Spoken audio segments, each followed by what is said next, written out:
Our lives are laid out on a road of bumps, turns, struggles, and more. How do we respond? How do we endure adversity for learning and growth? I'm Aubrey Johnson, and we'll explore these questions and more on the road to rediscovery.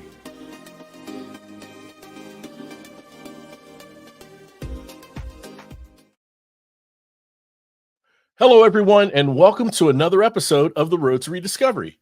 I'm your host, Aubrey Johnson. The Road to Rediscovery is about reflecting on life lessons to learn and grow from them, and of course, pay it forward and uplift others who are struggling through dark times. Now, as you know, you can get this show anywhere you listen to your podcasts, anywhere around the world, globally, even platforms you've never even heard of. Yes, we are that widespread. If you happen to listen on Apple Podcasts, we invite you to leave a rate and review. If you happen to listen on Spotify, who now allows rates and reviews of podcasts, we invite you to leave one there as well. And if you're not on either of those and listen to some other platform, we still want your feedback. Just shoot us an email at roadtorediscoverypodcast@gmail.com. That's roadtorediscoverypodcast@gmail.com. And we're going to give you a shout out in a future episode and thank you for your question, and you might even get a special gift. All right, fantastic. Well, with that said, my special guest is a naturopathic physician with her own thriving private practice in Portland, Oregon. She specializes in chronic fatigue, from uncovering the root causes to practical tips for overcoming it and a lot more. Ladies and gentlemen, let's welcome Dr. Jenny Tufenkian to the show. Dr. Jenny, welcome to the show. It's so great to have you here. Thank you so much for having me, Aubrey. I'm really excited for our conversation today. Oh, likewise. We are thrilled to have you, and we are thrilled to just dive into some incredible insights I have no doubt you have to share with the listeners. So first off, and I know you may have been asked this many times, but I just want to know, early on, what got you interested in specializing in chronic fatigue? Chronic fatigue really chose me. I ended up my second year of medical school deciding it was time to have another child. I had decided to become a physician when I was 6 months pregnant with my first kid. I was a single mom back then, ended up marrying his dad when he was 2, and a whole other story. And really thought it was time, and loved medical school. Ended up having a hard time having a full pregnancy. I had a couple of miscarriages, and the second miscarriage ended at 17 weeks. I hemorrhaged, was passed out, had to be rushed to the hospital, and would have been another statistic of a woman dying in childbirth if it wasn't for the modern medical system. Yeah. I was never so glad to be in a room with white lights and surgery and all that kind of stuff to save me. It was, such a blessing to be able to be there, really. Yeah. That experience really was a huge shock to my physical body and my emotional body. When you're pregnant, you're full of hormones. And when you suddenly are not pregnant, it's easy to go into a thing called postpartum depression. Right. Those happen with miscarriages as well. Also, when you have an extreme amount of blood loss in combination with being pregnant, there's a thing called Sheehan syndrome, which can really throw off your thyroid gland. These things, along with just the immense grief I felt. I had lost, this is my second miscarriage of the year, and I had also lost 5 other people who were very close to me that year as well. Yeah. I was in medical school with a child. There wasn't a lot of time for me to process these things. I didn't give myself the space to process this and take the time out that I likely needed. And you talk about stress and going as a professional, and those of us that are professionals, parents, are in high-level academic situations, you just keep going. And although I was happy, it was a lot of stress on my body. And I really think all of those things just threw me into this incredible space that I call a dark night of the soul. I really see that we have a physical body, a mental, emotional, and an energetic body. And we can have dis-ease on any one of those levels, and it can impact the other ones. When when you have experienced, I know some of you listening have experienced a time when you were just down, down, down, like really down. And my experience is that when we are really down, like I was in this situation, it's because all three of those levels were just out. Mhm. Usually it's just one or two when you can kind of support yourself. This, I was in bed, and if I had high energy, my head was on a pillow. If I was exhausted, my head was flat. I had to be walked to the bathroom. I couldn't eat, I couldn't sleep, I couldn't handle the energy of other people in the room. It made me have to face a lot of things about myself, and it really took me to a much deeper place, which is why I call it the dark night of the soul, because my soul was able to grow through this experience, and I actually learned a lot in the process. I got out of this space of feeling suicidal and severe anxiety and all of this after a few months with the right kinds of help and support. And I say what I moved from the bed to the couch. I was no longer depressed. I didn't have the anxiety, but I was tired. I was really Right, tired. right. And I had to take a whole other year off of medical school. And that's the part that was really the chronic fatigue, what we now call myalgic encephalitis. That's when that really kicked in. And I completely rejected the label. I was like, no, I don't have the yuppie flu. That's what they called it in the 90s. Yeah. But that's what it was. That's what I had, and so it was really, it chose me. I ended up needing to figure out how to get out of it and understanding it the best I could. I got you. Wow. So, I mean, traumatic experience after Mhm, another mhm. with from the miscarriages to losing five loved ones and a lot of pressures, right? Yeah, yeah, With going on personally, right? yeah. And that compounds itself just as you mentioned there. And it sounds as if you were completely depleted in so many levels, on so Mhm. many levels, right? I was. Needing assistance carrying, from the bedroom to the bathroom and the living room and so forth. Yeah. Um, I mean, incredible, absolutely incredible. Um, so it appears that one could have this chronic fatigue, and the scientific name you gave it, you mentioned, It can be abbreviated ME, myalgic encephalitis. Yes, encephalitis. Okay, yeah, ME or chronic fatigue. One could have it and not know. Is that possible? it is. Yeah, I actually Mhm. see that a lot. I think it's very common.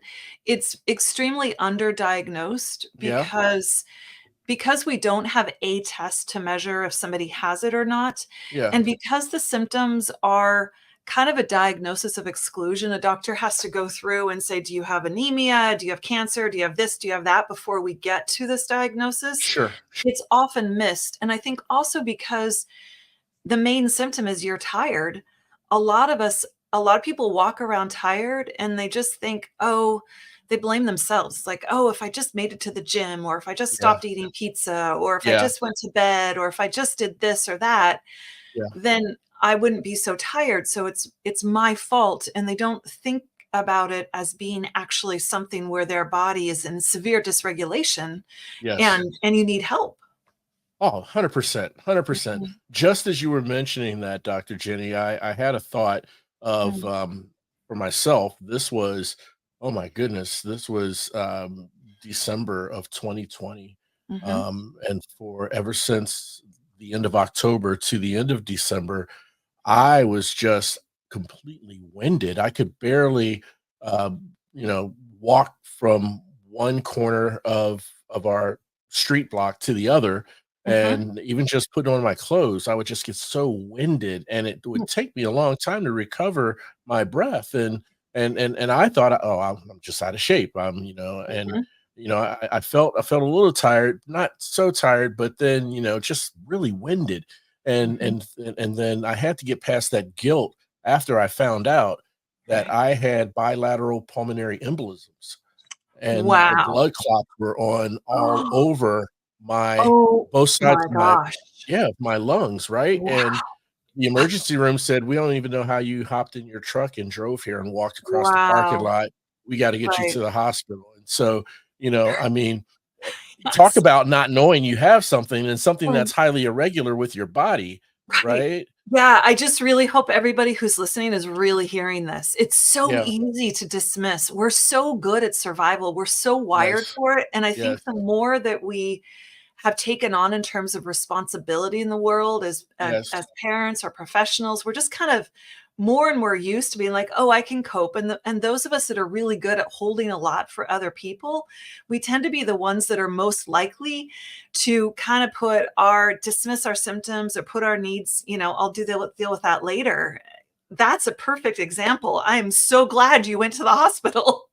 Oh, me too. And it was my wife, right? I mean, she said, "Hey, let's ride our bikes, here in Uh-huh. North Texas in December, we Uh-huh. can." And Right. so we just went to the first corner, and usually, I'm right along with her or I'm ahead of Yeah. her. She was way ahead of me and waited for me, and she said something's not right. Yeah, no Yeah, kidding. yeah, and the rest is history from there, of course. Yeah. But, that kind of reminds me of this next question I want to ask you. Mhm. What are some of the associations with ME? Right. I Mhm. mean, I think typically a lot of people uh, try to associate chronic fatigue with lifestyle. Right. You are Hmm. that single parent who's going to night school and you have two jobs, Hmm. and that's your lifestyle, and that, of course, you Hmm. don't get as much sleep as you should, and Hmm. so that brings it on. Or it could be another type of lifestyle.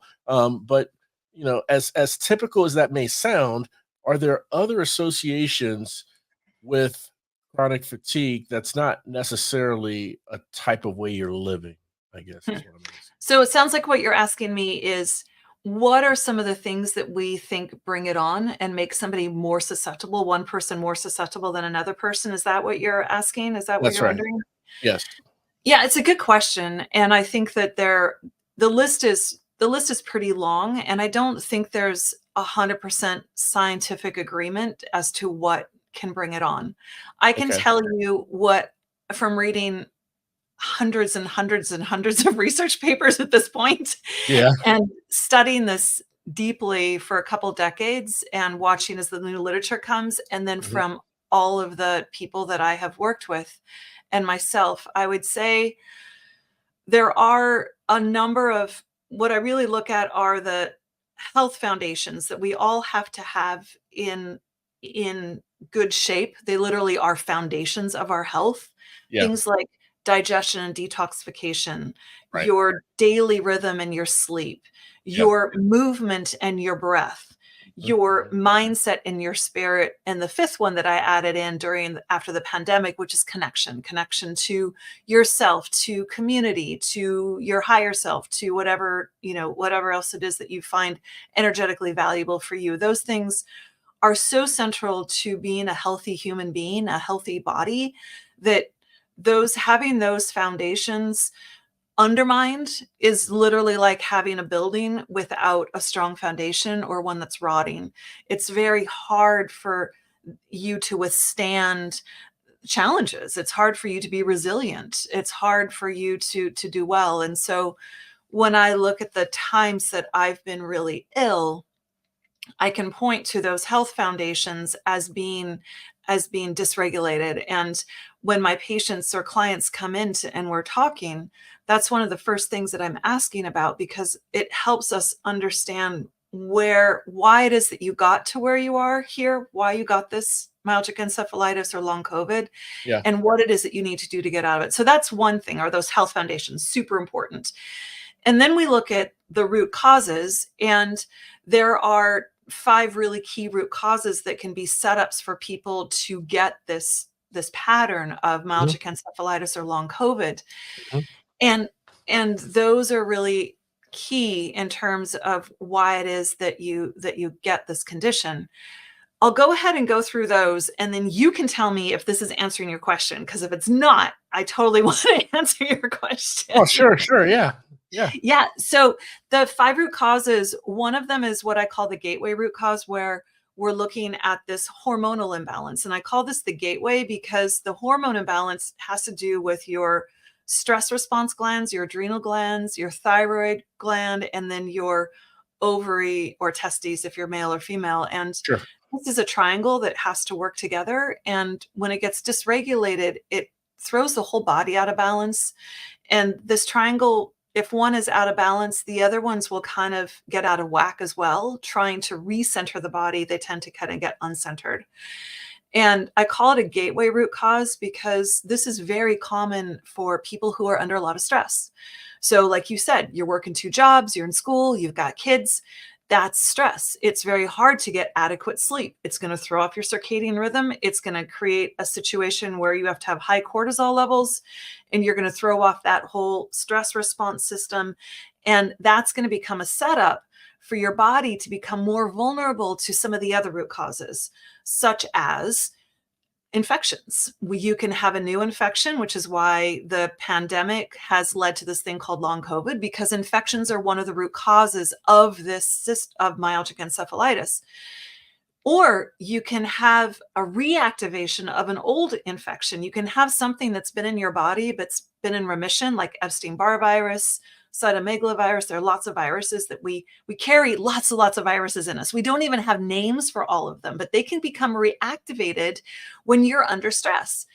We have people that are never well since they had a motor vehicle accidents, or never well since the divorce, or never well since they had that traumatic pregnancy or birth. These things can become so stressful on the body that the immune system gets challenged and these viruses reactivate. That's the second root cause. The next one is looking at mitochondrial function. And the mitochondrial do many things in our body, but their main job is to create energy for us to function. The mitochondria are so essential that if they all disappeared in your body, you could live 3 seconds. They are so essential to life. We have to live with them. And those cartoons, when they throw out poison and everybody dies instantly, that's poison that is killing the mitochondria. Things like cyanide wipe out the mitochondria very quickly. And so you really want to have your mitochondria functioning well. And a lot of people who have myalgic encephalitis or long COVID have severe problems with the mitochondria. Now, in terms of what is the cause of this, the mitochondria get damaged by lots of different things: lifestyle, toxic exposures, the viruses can impact them, stress can impact them. All these things can impact the mitochondria. And this is just, I expect that at some point we may find that there's some sort of autoimmune type of thing happening inside the mitochondria with people who have myalgic encephalitis and long COVID. And it may be that some of us are more genetically likely to get that, and that may just be a subgroup of people who have this condition. Often we'll see patterns of family members who have myalgic encephalitis or more tending towards that pattern. You know, my aunt had it, my mom had it, my brother had it, that kind of thing. And so that kind of makes you think, is there a genetic component here? Now, genes can be turned on or turned off, so don't just a lot, by lifestyle. So that's the third one. The fourth one is looking at toxic exposures. And this is your heavy metals, breathing in lead from fumes. If you were born before 1979, mercury, mercury fillings in your mouth, or mercury that's being pumped out by a coal plant. All of these things, glyphosates from pesticides, other kinds of herbicides, pesticides, plastics. I mean, there's so many toxins, and these toxins, our body doesn't really know how to get rid of them. Plastic is a relatively new thing in our world. My grandma didn't grow up with plastics in her world. They hadn't invented them yet. Our bodies don't know how to get rid of this stuff, and it can be very damaging to our cells and can lead to not having optimal energy. And once we get these toxins out, our cells can act more normally and our energy can increase. And then the fifth root cause is looking at the limbic emotional brain. And this is where we can look at, has there been trauma in your past that has piled up? It can be inherited trauma. We know that we inherit trauma from previous generations, and that can stack up. We have our unconscious mind is most of our mind. If you think of a pie, you think of 5% of that pie, that's conscious thought. The rest is unconscious. And that unconscious holds a lot of that trauma in there and can begin to affect how it is that our whole physiology works. And this connects with our whole body through this nerve called the vagus nerve. And a lot of these things can become a bit of a vicious cycle. Whereas if your digestion is off, you have a couple health foundations. If your digestion is off, you get gas and bloating, you have diarrhea, you're eating foods you're allergic to or sensitive to. It can that vagus nerve can send a message up to your brain, to your subconscious brain, saying, we're not really doing that great down here. And then you stack that on to some trauma, some toxic exposure, a stress, and you start to get these compounding things that add up and can tip your body over into a state of dysregulation. And that vagus nerve begins to send a message down to the body saying, you know what, I don't think you're very safe right now. I think you'd be a lot better if you could just go hide in your cave. And it literally sends a signal that slows down your metabolism and sends out hyperactive senses of pain and fatigue so that you just go hide in your cave so that you can stay safe. So these are how all these things can kind of interact. I see. So endless variables and limitless infinite combination of variables, right? Is what I'm hearing. I'm also hearing that because of all these variables, this goes beyond just, oh, you're not getting enough sleep. It goes way Totally. beyond that, and 100%. yeah, and Yeah. so and so um, what I also kind of think when you mentioned this, Dr. Jenny, is s- I've always wondered for some reason when it came to COVID, and you brought up Mm. COVID and long haulers and things like Yeah. that.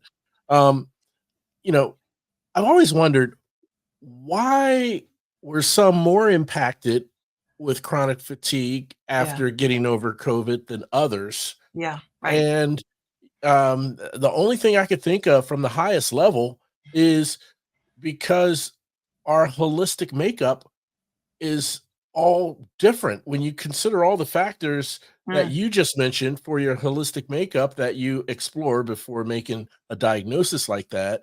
Yeah. Um, the any given person can have any combination of these things. Yeah. I do think it's true. I think that, and there's a unique path for everyone to get into this long haulers pattern. Yeah, And it's not the same for everyone, which is part of the thing that makes it really hard for conventional medical practice to treat it, because they're really good at stuff when it's kind of the same and you can just repeat and do the same thing. It's challenging when it's different for everyone. yeah, And for some people, their setup could have been because, like for me, I got reactivated. I got long COVID when I got COVID, and my total setup was because my gastrointestinal system was a mess when I got mm, COVID. yeah, I had a low grade infection that I was waiting to treat until I finished traveling. Sort of like, quote unquote, the end of the pandemic. And I was yeah, like, oh, great, I finally get to leave. I went to keep traveling. And yeah. I was in the Dominican Republic teaching this group of executive women. And I ended up getting food poisoning while I was there. I was in my hotel room with diarrhea and a fever for a couple days while I was in the hotel room with obviously my whole microbiome completely shredded. I got exposed to COVID. And Sure. so, and we know that that makes you much more likely to get long COVID because your immune system is so part of your gut that not Mhm. having that there is huge. And we're really seeing that as being a very close correlation for people getting long COVID. And Yeah, then the second thing is I was under immense amount of stress during the pandemic. And I know so many people were, which was another reason why I think long COVID has really hit big time, is because many of us went through huge griefs or financial stress or just the stress of isolation. I mean, there's so many reasons for us to experience yeah, that real core, deep, am I okay kind of stress, that stuff that really takes right. you down. Yeah, Yeah. yeah. But it is Uh, different for different people for sure. Yeah. yeah, without a doubt. And and with COVID happening, they're starting in 2020, kind of bringing us Yeah. up to current date and time. In contrast to that, I want to know your thoughts on whether or not there's been a change or an evolution in the awareness and the attention that ME should have Mm, by society, by the medical professionals, and by just people in general, say from 30, 40, 45 years ago, where the mindset would be, I guess, simply put, you're not getting enough sleep, or mm, you need to exercise, or you need to lose weight, or you need to you and that girlfriend, you're just not working out. She's bringing on mhm, stress, or he's bringing on stress. mhm. And it's all these outward things that I guess at the time people were looking for, as far as what is the cause or the root cause, or maybe I just get more sleep. It seems to me as if it was the awareness or the attention. People weren't as cognizant of it 30, 40, 45 years ago as Mm. they are today. But that's just from me on the outside looking in. I would love to hear your thoughts based on your experience with this over the years, if society has become more mindful of this condition. I have to say thank you for asking that question. As somebody who has experienced this and has somebody who has been in conversation with thousands of people who have experienced this condition and felt ghosted and ignored and Yeah. misunderstood for Mhm. most of their lives, I so appreciate you asking this question. And the answer is yes, with a capital Y, E, and S. Yes, yes, yes. Mhm.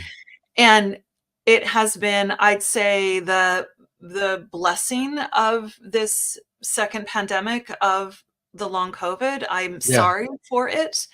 And the blessing has been that we have gotten attention because you started having physicians who didn't understand it and literally would send their patients down to the psych ward. No, no joke. I mean, this was the classic Really? move was, yeah. Oh, I mean, Wow. the classic comments were, you are making, your labs are all normal. You look great. Yeah. Why don't you go down to psych and get an antidepressant or an anti-anxiety med? Or since it happens to land on in a lot of women's bodies, we get the, "Oh, honey, it's because you have kids or because you're old and you're 35." I mean, it was like, or Early just gaslighting. early total gaslighting, or, Yeah. some other version of she's being hysterical. She's making Yeah. this up. I mean, seriously. Um, Wow. I had one doctor who was honest and told the patient, "I'm sorry, I don't have any answers for you. You need to get used to it and just drink more coffee." And that was his answer to her. Yeah, that was the MD that she saw, the specialist actually that she saw. Oh So my. this is what people were dealing with. And I would say that there's a massive amount of awareness. And as I started seeing headlines coming out in major newspapers about long COVID and long haulers, I'm like, it's getting attention and this is good. Yeah. And when I went to the NIH, the National Institute of Health research, they every 4 years they put on a talk where all the researchers that have been working on myalgic encephalitis for the last 4 years present their information. And this last one I went to, one of the doctors there did a really great presentation, and she showed us in this very beautiful graphic these bags of money and said, this little bag down here is what the research funding has been historically for MECFS. Yeah. And now because of long COVID, there was this big, huge funding, and all of a sudden the bag is like this big. It's like so much Wow. larger. And that has made Yes. a huge difference because now you can fund research in these large universities. And it's just how the society works. It's money driven. There Yeah. hasn't been money put towards this. There haven't been enough people until now who have been impacted by it for it to get enough attention to say, hey, this is making a difference. Yeah. And again, because the symptoms were vague, it was a lot of women who were being impacted. It Mhm. was ignored by so many doctors. It was very easy to not understand the impact this is having on people's lives. But when you begin to understand what it feels like to be walking around like you're half dead, like you don't Right. have the energy to be fully you, Right. and the impact of that in your ability to parent. If you want to take your kid and be and go play soccer with them and interact and, be there for them to talk about what happened to them in that day, Yes. but you're having a hard time standing up and all you can do is lie down on the couch, and so you go, "Yeah, okay, it's fine. Yeah, you can watch TV. Go ahead." Right. If Right. if you're in your relationships, if you don't have the energy to go out with your partner and to develop and grow this, nurture this relationship, it's Yeah. very easy for them to break down. If you can't show up and be your best at work, then you're not able to contribute your genius, to the Yeah. world. And so, like, there's no way you can put money to these things that are lost when people are struggling with this condition. Oh, no, 100%. And Dr. Jenny, my goodness, I am so, so thrilled and happy to hear that it is getting the just due awareness and attention that it needs, that it Yeah. deserves, that people need and deserve to have an answer, to find an Yeah. answer, Yeah. right? And isn't it amazing how the change in behavior can be the catapult for and the springboard for so many different things? A Mhm. change in behavior, awareness, attention, then wallets start to open. When wallets start to open, then research starts getting done. Mhm. Research starts getting done. Guess what? Treatments are developed, Mhm. and all of these different things. Again, behavior, that springboard, but someone has to be the voice. There has to be a collective voice that raises awareness, and I have a feeling that is one of the things that you champion, that I can't commend you enough for championing this. Now, I want us to talk about, and we'll get to this, drawing that bridge Mm. between the emotional side of what people go through with chronic fatigue, Mhm. drawing that bridge between that and holistic healing methods Mhm. that can help them overcome the emotional downside. Okay, Mhm. but before that, I have one more generational question, if you don't mind Sure. me asking. Yeah. Um, okay, well, I wanted to know. It seems like, well, okay, I'm 56. Uh-huh. Okay, and as I get older, I Mhm. can't speak for everyone, but as I get older, I seem to I have a better appreciation for the elements of time and the Mm. elements of energy. Okay, Mhm. as I get older, and I always look for ways to be creative in finding how to preserve both time and energy. So, um, and this question is in part to, from a demographic perspective, you know, young adults and teenagers Mhm. who may have ME, Mhm. and how it impacts them versus how it impacts middle-aged people. Mm. I'm wondering, you know, is there do we have a responsibility, or how do we impart this this feeling, this wisdom of wanting to preserve to younger people who have way more time and energy than we do, so they can be mindful of the use of their time and the use of their energy, and understanding and being mindful and aware of, I may have a health condition Mhm. if I don't feel myself, Mhm. and not Mhm. just going forward. Mhm. Yeah. Yeah, it's a good question.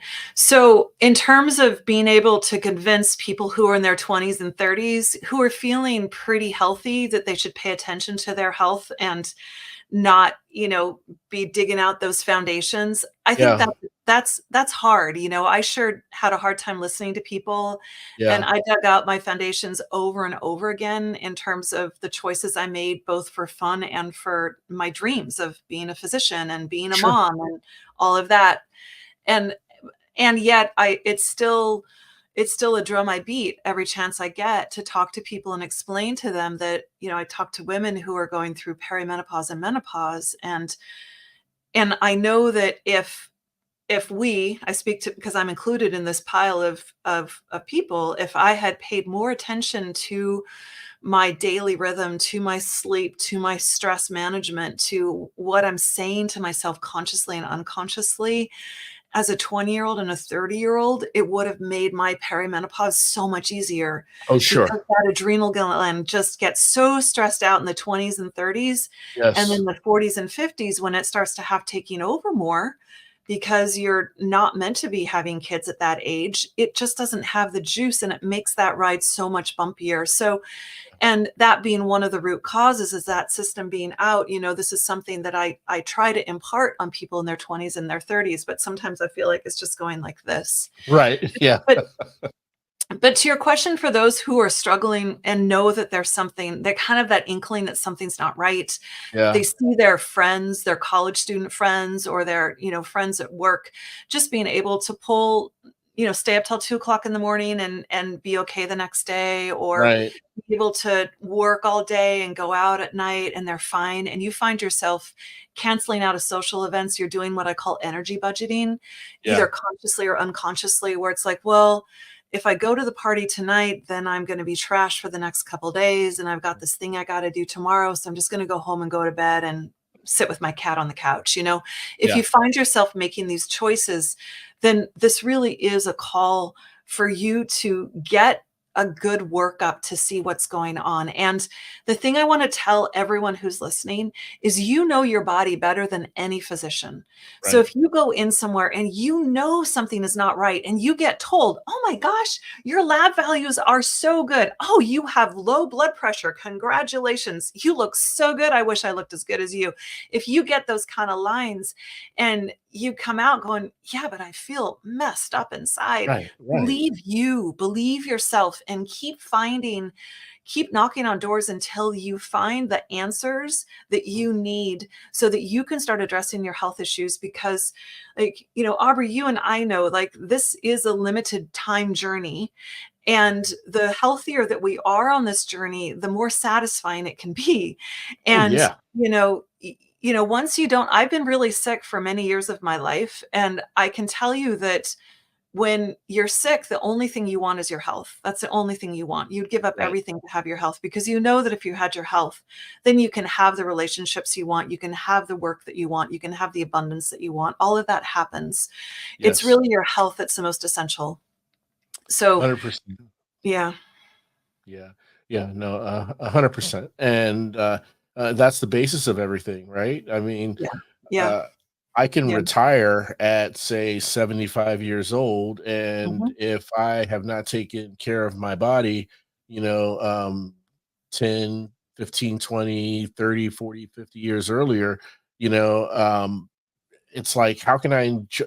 You can't really enjoy a trip when you're not healthy. You can't really Right. enjoy retirement, that last twilight Right. chapter, if you're Right. not healthy. So yeah, that is the basis and the foundation. And so when you have people, let's say, going back to the long haulers Mhm. and going back to those who have fatigue, even though they no longer carry this other symptoms of COVID, you Mhm. know,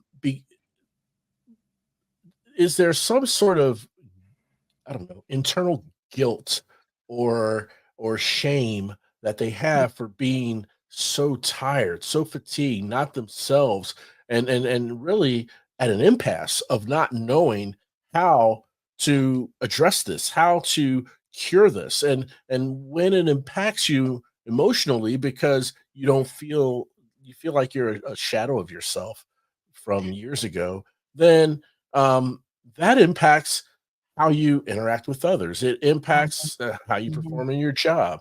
It Mhm. impacts on Mhm. habits that you were very strict and regimented on. You may Mhm. fall by the wayside.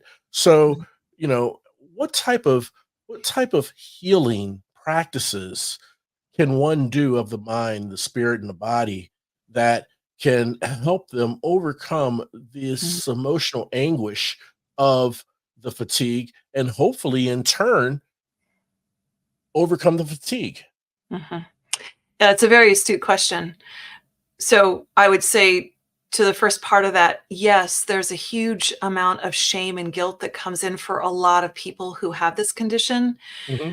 Again, saying I'm tired, I mean, not to dismiss anyone who has a diagnosis of something that's more known, like I have cancer or I Right, have, right.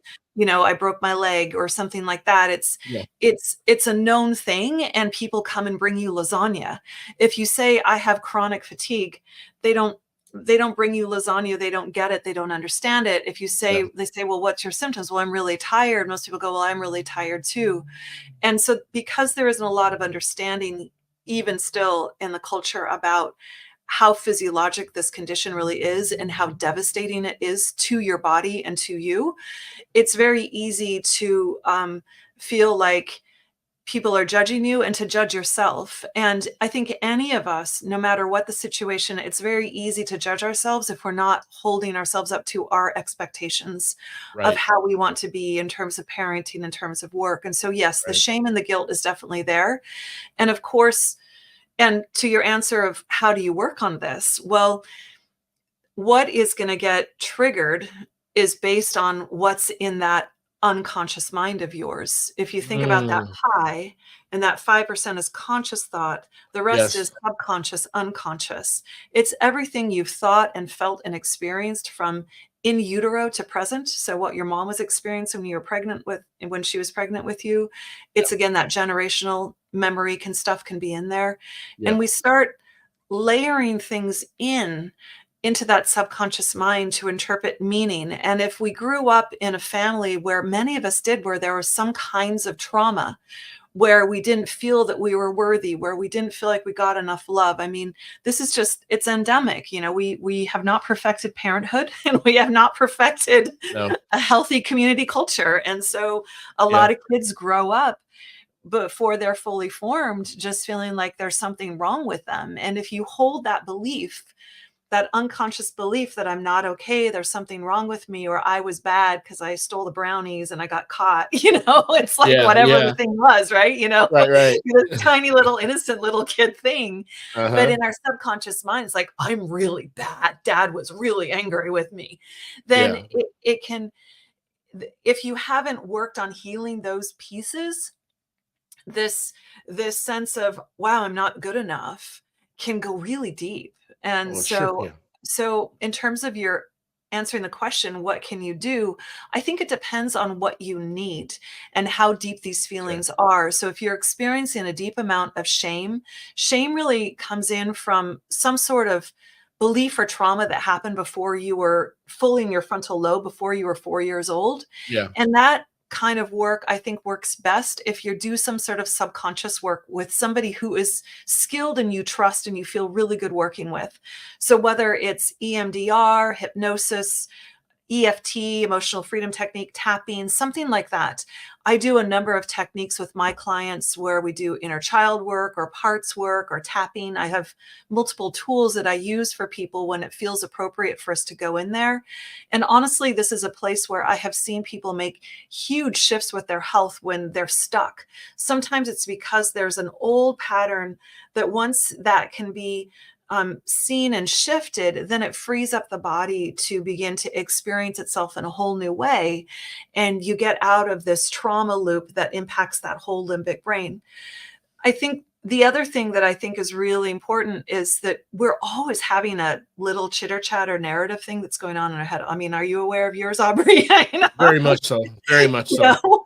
And Yeah, what I've found interesting is the more I work on myself, the more I feel like, layers of sediment from the deep, deep earth are kind of starting to come up. And I'm like, wow, I didn't even realize that this was a pattern that's been in my brain for decades. I didn't even realize that this was like, it's almost like it becomes a habit of recreating patterns from our childhood and sort of how we interpret ourselves to be in the world yeah, that come up. And I think there can be a place where we can consciously begin to recreate new ideas of who we are and what we want to be, and start loving ourselves. I mean, the most simple answer to your question, truly, it sounds super simple, over simple, a little bit woo woo, and like I'm all flowers, which actually I like flowers a lot, but it is, it's love. I mean, if Yeah. we can honestly learn how to really allow ourselves to experience full love for ourselves like we Yeah. do for our pets and our children and those things outside of us, if we can really understand how worthy we are